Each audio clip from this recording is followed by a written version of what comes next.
As a reward for successfully completing his investigation, S.T.A.L.K.E.R was offered a promotion to colonel and the position of mission coordinator.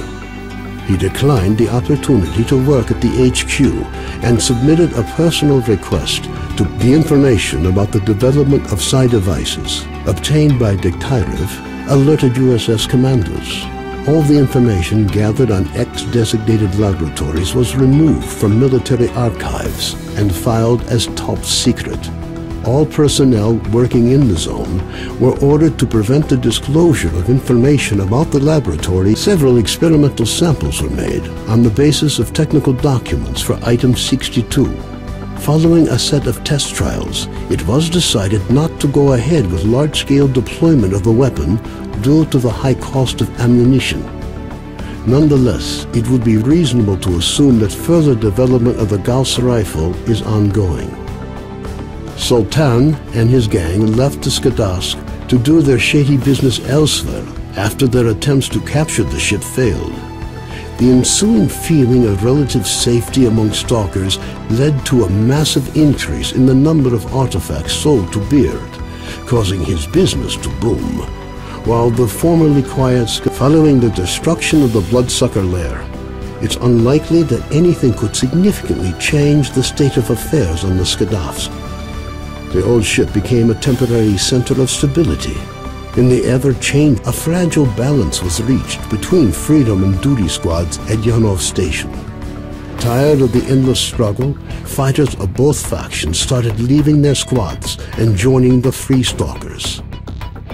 Professors Herman and Ozersky were forced to cut short their scientific research in the zone due to a lack of data. On returning to the outside world, the two scientists proceeded to engage in unrelated work. Gary's stories about the Army's fate scared stalkers away from Pripyat. The few who dared to venture into the city ran into inexplicable phenomena, which added further dark strokes to an already gloomy picture of the dead city. Organized mercenary squads continue to be active in the zone. Their interest in the secret laboratories is becoming increasingly difficult for USS operatives to ignore.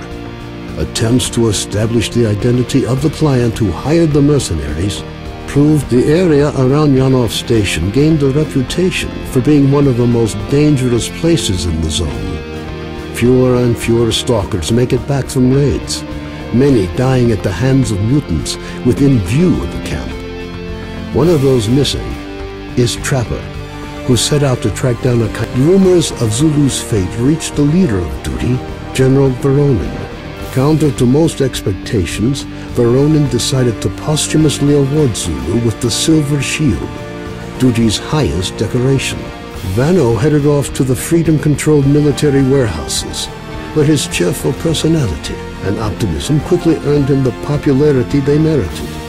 Ultimately, he took charge of a small group of researchers involved in investigating, and Senior Lieutenant Sokolov continued to take part in flying missions over the zone. During one such recon flight over Limansk, his aircraft was shot down by mercenaries. 2 weeks later, he was picked up by a patrol near the cordon. Within a month of his rescue, Sokolov had left the Air Force. A group of stalkers was forced to seek shelter on Noah's old barge during a particularly powerful emission. When the barge was attacked by a horde of snorks afterwards, stalkers were forced to concede that the barge was as good a defense against mutants as anything they'd seen. Even more astonishing was a litter of pseudo-dog puppies that Noah himself led into. Having overcome his alcoholism, Cardin left the Skadovsk. Stalkers said he went to look for his missing friends. Several days later, he returned, suffering from wounds and radiation poisoning. As soon as his wounds healed, he left the zone for the second and final time. S.T.A.L.K.E.R passed on the information he obtained on his trip to the Chernobyl NPP to the USS commanders. This prompted the government to create a scientific institute for research of the Chernobyl anomalous area. S.T.A.L.K.E.R took up the position of when Colonel Kowalski, commander of the Stingray Group, returned from the zone. He was forced to explain the reasons for the failure of Operation Fairway. Following a dragged-out investigation, and the brass's failed attempt to make him the fall guy,